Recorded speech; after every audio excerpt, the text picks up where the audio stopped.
Quelques-uns d'entre vous se souviennent peut-être de la nuit du passage à l'an 2000. Une prédiction sans fondement réel avait assombri les festivités, car, à en croire certains, un bug gigantesque risquait de mettre hors circuit la totalité des réseaux informatiques, plongeant dans le chaos les pays les uns après les autres. La catastrophe annoncée n'eut pas lieu. Mais la peur d'une panne planétaire des systèmes et l'arrêt brutal d'Internet continuent de hanter les esprits. Plus de 700 millions d'ordinateurs sont utilisés aujourd'hui dans le monde. Chacun d'entre eux contient des millions de données capitales pour les particuliers, les gouvernements et les industries. Le fait que des millions d'informations soient concentrées dans une petite boîte peut les rendre vulnérables. La société Omega Engineering produit des instruments de mesure de haute technologie destinés à la marine américaine, à la NASA et à des clients du monde entier. Le système informatique dernier cri dont dispose l'usine du New Jersey permet à Omega de fabriquer rapidement sur commande les produits correspondant aux besoins de ses clients. Les affaires sont florissantes et le chiffre d'affaires est en hausse. Mais tout bascule le 31 juillet 1996. Un ou une employée est arrivée vers 8h30 ce matin-là et s'est installée à son poste de travail comme d'habitude. Il ou elle a voulu se connecter au système, il a démarré l'ordinateur qui, au lieu de se lancer, a indiqué « Restaurer ». L'employé n'a pas compris ce qui se passait, mais restaurer ne semblait pas être nuisible. Il a donc continué et en quelques secondes, l'ordinateur est tombé en panne. Cependant, le problème ne vient pas de cet ordinateur. Le matériel de production d'Omega reçoit ses instructions d'un serveur qui est le cerveau d'un système sophistiqué pouvant stocker plus de 1000 programmes différents. Ces 1000 programmes avaient pour but la fabrication de 25 000 produits, nécessitant environ 500 000 pièces. Il s'agissait là de la véritable mission de cette entreprise. En quelques secondes, tout le système informatique, autrement dit le centre nerveux d'Omega, tombe en panne. Le directeur de l'usine essaie de relancer le serveur, mais en vain. Les fichiers de haute importance sont régulièrement copiés sur des bandes magnétiques de sauvegarde à partir du serveur. Omega pense pouvoir restaurer les programmes manquants en utilisant cette bande. La copie de sauvegarde était conservée dans un tiroir dans le bureau des ressources humaines.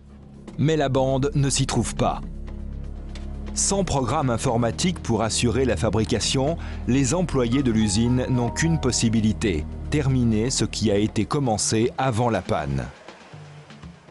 Ils devaient garder les machines en route, continuer à produire, donner du travail à leurs employés, et ce jusqu'à ce qu'il n'ait plus de matières premières. Ils ont tellement gonflé les stocks de ces articles spécifiques qu'il n'était plus justifié de continuer. Ils ont donc fermé l'usine. Le problème de la société Omega, c'est qu'elle n'avait pas embauché de nouvel administrateur de réseau. Leur ancien administrateur de réseau était un employé de longue date, Tim Lloyd. Il travaille désormais pour une autre entreprise. Il avait créé le réseau de cette usine du Sud. Il était à l'origine de tout leur système informatique. Il le connaissait bien puisqu'il l'avait construit. Et il était en plus un ami des dirigeants. Il avait conçu l'ensemble du programme informatique. Il était responsable de ce réseau. Il l'entretenait et assurait sa sécurité. Il en prenait soin.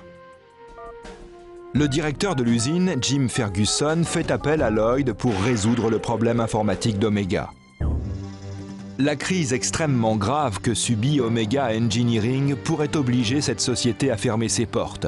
2 semaines plus tôt, son système informatique contenant les plans de tous ses produits est soudainement tombé en panne. Le temps presse. Si Omega ne parvient pas à remettre son système informatique en marche, elle sera dans l'obligation de licencier. Ce qu'ils ont perdu, c'est leur capacité à fabriquer. Et pour une usine dont c'est la mission, c'est la mort assurée. La cause de la panne qui paralyse la société Omega et risque de l'obliger à fermer ses portes est-elle purement accidentelle ou a-t-elle une origine criminelle? L'histoire de la piraterie informatique ne date pas d'hier.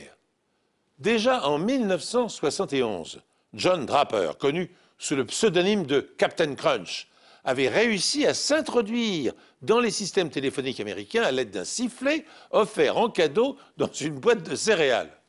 14 ans plus tard, Tandis que Fred Cohen développait les premiers virus pour PC et inventait l'expression virus informatique, Bill Landress, dit The Cracker, était condamné pour s'être introduit frauduleusement dans des systèmes informatiques, dont ceux de la NASA d'ailleurs, et du ministère de la Défense des États-Unis.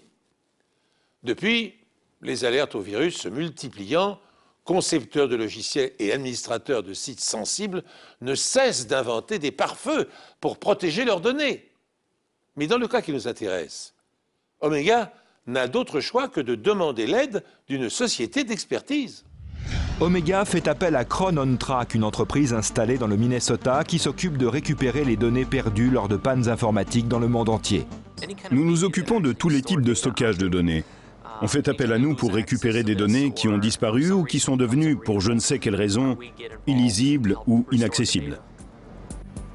Bob Hackett fait partie de la police scientifique. Il est expert en informatique.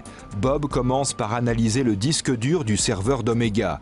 Il s'agit du cœur de l'ordinateur où sont inscrites les données magnétiques. Le disque tourne à 10 000 révolutions par minute.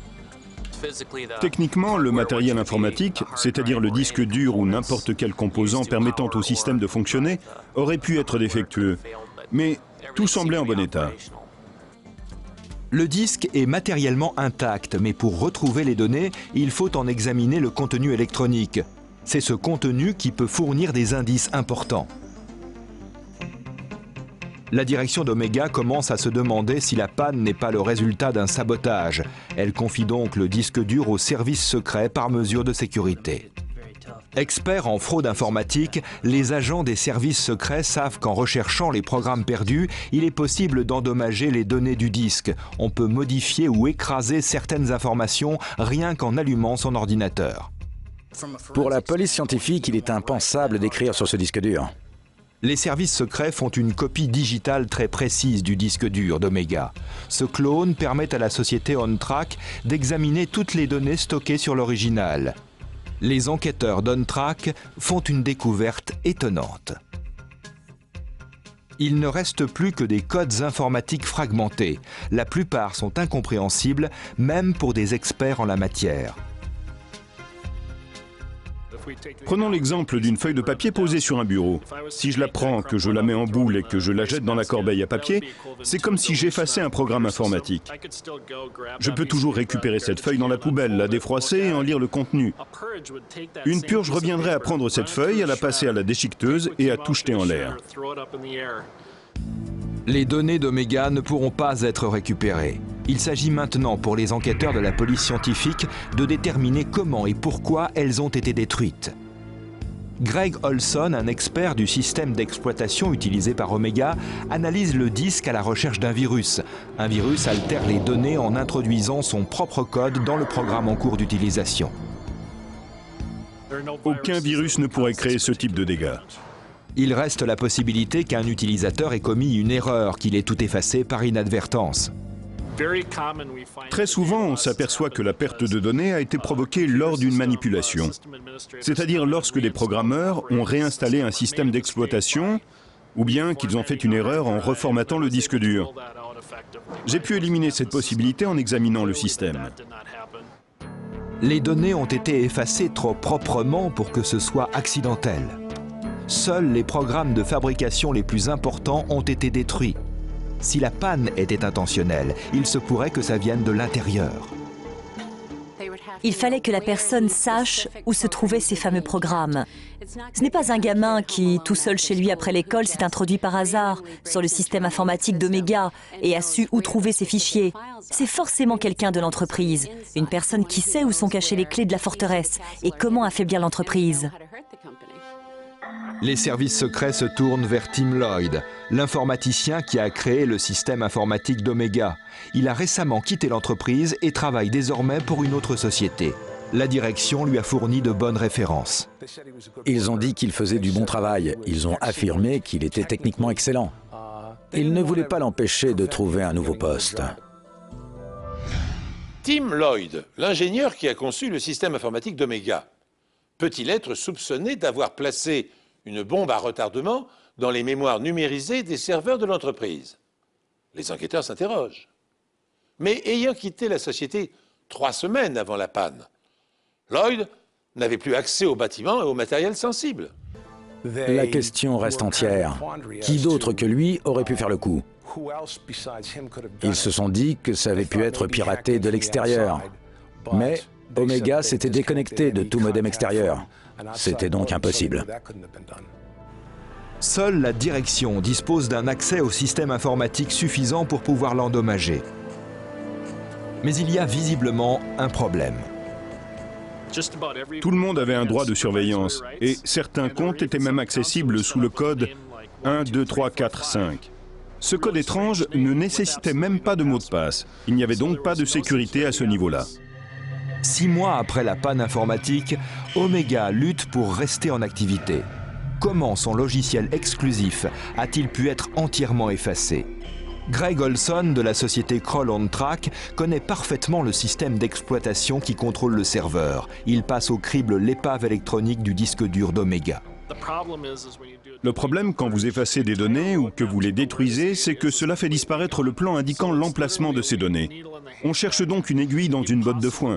Il est impossible de rassembler les informations. Tout ce qu'on voit, ce sont des séries de lettres et de chiffres qui n'ont aucun sens.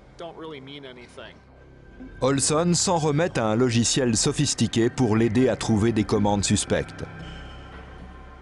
Je cherche des morceaux de code qui impliquent, dans le monde informatique, une suppression. Dans ce cas précis, je cherchais à identifier toute trace de suppression ou de destruction. Continuons à chercher un signe de purge. On a une piste. J'ai commencé à chauffer quand je me suis concentré sur la purge. Olson finit par trouver une commande de destruction liée à 5 autres lignes de code. 1, 7, 30, 96. Les 6 lignes qui contiennent ce code sont responsables de la panne. Le nom d'utilisateur est 1, 2, 3, 4, 5. Cette partie du programme est dangereusement efficace.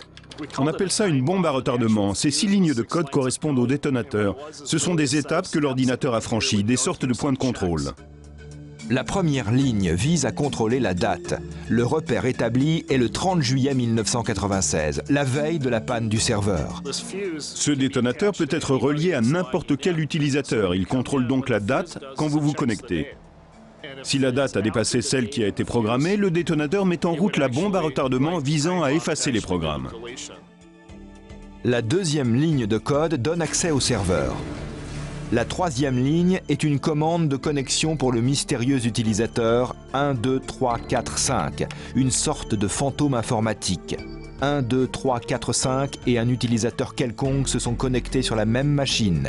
C'est 1, 2, 3, 4, 5 qui a fourni les éléments nécessaires à la suppression des données. La quatrième ligne donne accès au programme de fabrication. La cinquième lance le programme intitulé Fix.exe.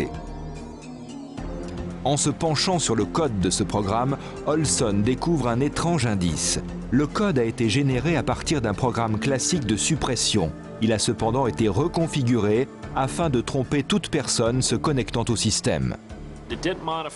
La fonction suppression n'a pas été modifiée, mais le message qui apparaît sur l'écran, au lieu d'indiquer « effacer ce fichier », indiquait « restaurer ce fichier ». Le code a été réécrit afin d'ignorer toutes les mises en garde. Ainsi, la réponse à la question « Êtes-vous sûr de vouloir effacer ces fichiers ?» était automatiquement « oui ». La dernière ligne de code est la commande de purge, rendant les fichiers irrécupérables. Ça peut être très rapide. Vous allez prendre un café, vous lisez la une du journal, et quand vous revenez, c'est fait. Tout a disparu. Il suffisait qu'un utilisateur allume son ordinateur. Olson et Hackett trouvent d'autres commandes de purge. Celle-ci contient un répertoire de tests. 3 groupes de codes similaires sont datés de février, avril et mai. Ils étaient destinés à effacer un dossier fictif qui ne serait pas détecté par l'entreprise. J'en ai déduit que quelqu'un avait testé l'application, c'est-à-dire cette bombe à retardement, afin de s'assurer qu'elle fonctionnerait correctement le moment venu. Le fait que le pirate ait testé à plusieurs reprises la bombe à retardement placée au cœur du système informatique d'Omega prouve que son intention de nuire avait été longuement prémédité. Plus grave encore, les tests avaient été effectués alors que Tim Lloyd occupait toujours les fonctions d'informaticien en chef de l'entreprise. Cela laisse-t-il penser qu'il soit impliqué? Les services secrets en charge de l'enquête apprennent que Lloyd avait un mobile pour agir de la sorte. Il avait été sanctionné par sa direction après s'être querellé avec des collègues. Il y avait des conflits entre les employés au sein de la direction et entre les responsables. Il ralentissait les projets quand il n'en avait pas la charge et qu'il n'avait pas testé les produits avant qu'ils n'entrent dans la phase de production. Ça a créé beaucoup de problèmes. Quelqu'un a même fait savoir qu'il avait donné un coup de coude à une de ses collègues sur son lieu de travail. Le 21 août, les services secrets perquisitionnent la maison et le garage de Lloyd à la recherche d'une preuve le liant au code du virus. Ils trouvent des circuits imprimés, des ordinateurs, plus de 500 disquettes, plusieurs disques durs et des cassettes de données. Une cassette attire immédiatement leur attention. Elle porte l'indication suivante, sauvegarde, 14 mai 1996 et 1er juillet 1996.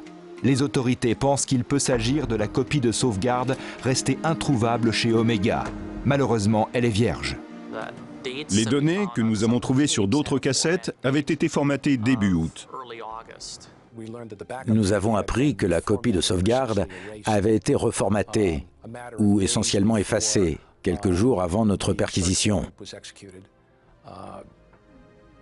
Il nous fallait alors essayer de trouver des indices supplémentaires pour prouver que Lloyd était coupable. Nous avons donc décidé de contrôler ces cartes de pointage. Les cartes de pointage de Lloyd montrent qu'il a travaillé tard certains jours, en février, avril et mai. Il s'agit à chaque fois des jours précédant les tests. Hackett et Olson découvrent une copie de la bombe à retardement sur un des disques durs de Lloyd. Ils ont trouvé chez Tim les mêmes lignes de code que celles que la société OnTrack était parvenue à rassembler sur le serveur endommagé. Et elles étaient intactes. Une loi fédérale relativement récente punit les sabotages informatiques affectant un ordinateur voué aux échanges commerciaux nationaux et causant des dommages supérieurs à 5 000 $. Le procureur général du New Jersey affirme que la panne informatique a anéanti la société Omega Engineering. Elle a engendré 10 millions de dollars de manque à gagner, coûté 2 millions de dollars pour la reprogrammation et provoqué 80 licenciements. La société aurait sans doute subi moins de dégâts s'il avait utilisé une vraie bombe. L'état du bâtiment importe peu quand vous avez perdu toutes vos données. Il s'agit de criminalité en col blanc, mais c'est un crime grave. C'est un crime non violent, mais on ne peut pas savoir ce qui se passe chez ceux qui perdent leur emploi. Ça a pu engendrer de la violence chez les licenciés, de la violence domestique. Le procès de Timothy Lloyd débute en avril 1998 et dure 4 semaines. C'est une des premières affaires liées au monde obscur des codes informatiques. Comment voulez-vous qu'un avocat qui n'a pas été confronté à des expertises techniques jusque-là s'imprègne de données très pointues et les explique à un jury?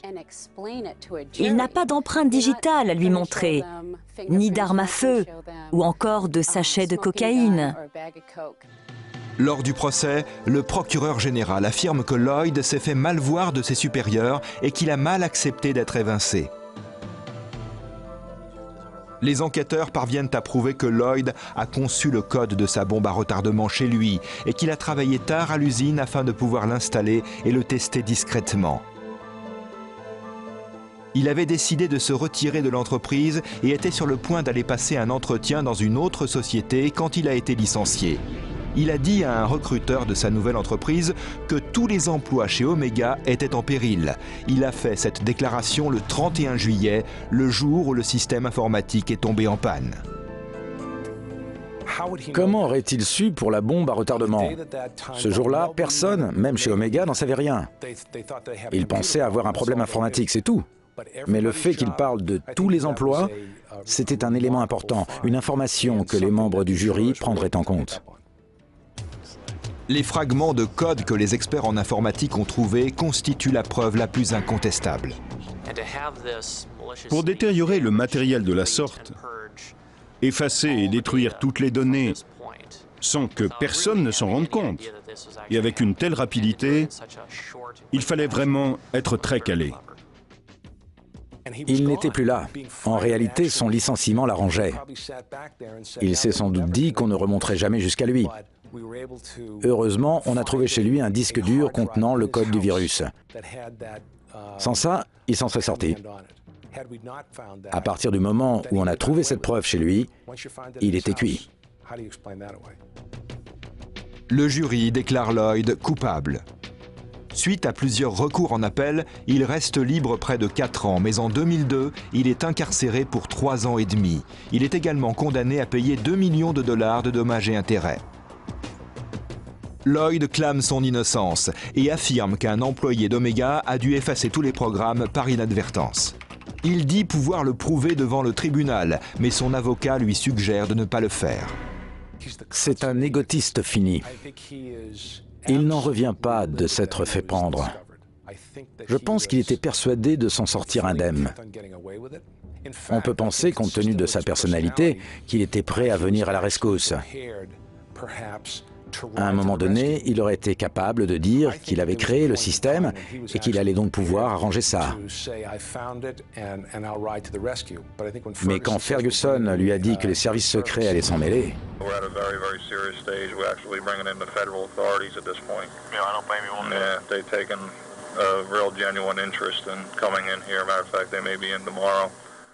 je pense que ça a changé ses projets. La société Omega Engineering ne s'est jamais complètement remise de cette panne, mais l'usine tourne toujours. Quant à la société Kroll On Track, elle a été récompensée par les services secrets pour avoir joué un rôle capital dans une affaire concernant un nouveau domaine de l'égalité. C'était intéressant pour la bonne et simple raison que nous traitions là une des premières affaires du genre. La société Omega a fait beaucoup d'erreurs sur le plan technique, mais ses plus gros ennuis ont été liés à des facteurs humains. Ils faisaient confiance à Tim. Ils avaient beaucoup d'affection pour lui et le considéraient comme un membre de la famille. On est beaucoup plus indulgent quand il s'agit de quelqu'un de sa famille. Ils lui ont laissé beaucoup de liberté et ça s'est mal terminé.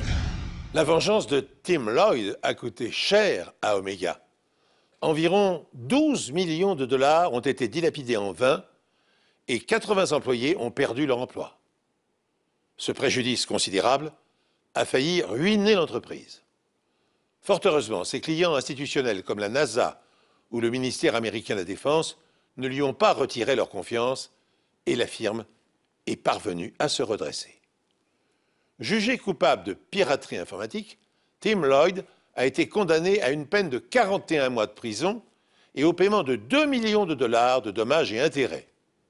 Lloyd refusa de reconnaître sa responsabilité et, en dépit des preuves l'accablant, continua à clamer son innocence. Cette affaire fit jurisprudence aux États-Unis. Elle ne mit pas pour autant un terme à la délinquance informatique. Aujourd'hui, administrations, banques et entreprises travaillant sur les hautes technologies engagent les meilleurs informaticiens pour protéger leur système. Mais l'affaire Omega a mis en exergue une évidence. Les réseaux planétaires de communication et les banques de données sont devenus d'une extrême vulnérabilité.